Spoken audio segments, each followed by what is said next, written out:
মানুষের সাথে যত মিশবেন ততই অভিজ্ঞতা অর্জন করতে পারবেন, সেটা ভালো হোক কিংবা খারাপ। জীবনের প্রতিটি ক্ষেত্রে মায়া ত্যাগ করতে হয় আর আবেগকে বিসর্জন দিতে হয়, তবে ভালো থাকা যায়। বুকের ভিতরটা সবার জন্য ব্যথা হয় না, যার জন্য ব্যথা হয় সে কখনোই তার খোঁজ রাখে না। দুটি কারণে মানুষের পতন হয়।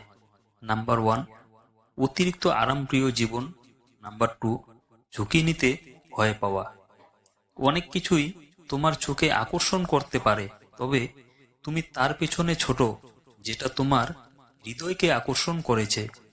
জীবনের সব রাস্তা কখনোই একসাথে বন্ধ হয়ে যায় না, একটা বন্ধ থাকলে আরেকটা খোলা থাকবেই, এটাই বাস্তব। অবহেলা বোঝার জন্য ভাষার প্রয়োজন হয় না, ব্যবহারটাই যথেষ্ট।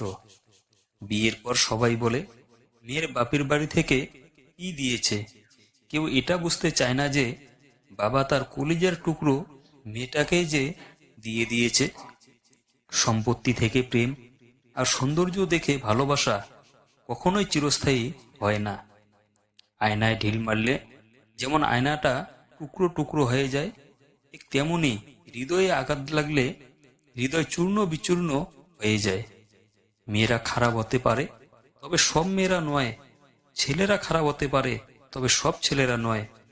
তর্কের সময় মূর্খের সর্বশ্রেষ্ঠ হাতিয়ার গালি, আর জ্ঞানীর নীরবতা।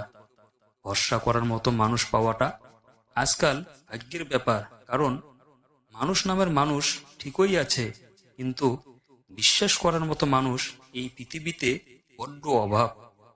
যাদের ভালোবাসলে ভালো করে রাখা যায় না, এদের ত্যাগ করা উচিত, না হলে ক্ষতি ছাড়া কিছুই হয় না।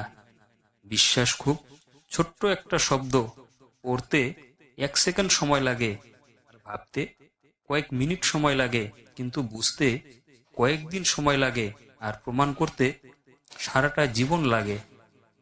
পৃথিবীতে সব অভাব সহ্য করা যায়, কিন্তু প্রিয় মানুষের অভাব সহ্য করা যায় না। জীবনে আর যাই করুন, অশিক্ষিতের সাথে কখনো ঝগড়া করবেন না, কারণ জিততে তো পারবেনই না, উল্টে আপনার নিজের সম্মান হানি হবে। যে সত্যি তোমাকে ভালোবাসবে সে কখনোই তোমাকে ভুলে থাকতে পারবে না। হয়তো অভিমান করে কথা বলবে না, তবুও সে সারাক্ষণ তোমাকেই মিস করবে। মানুষ কঠোর হতে শেখে তখন যখন সে অপমানিত হয়। যাদের কাছে প্রচুর অপশন একজনকে ছাড়লে আরেকজনকে পায়, তারা মানুষ পায় ঠিকই, কিন্তু ভালোবাসা পায় না কখনো।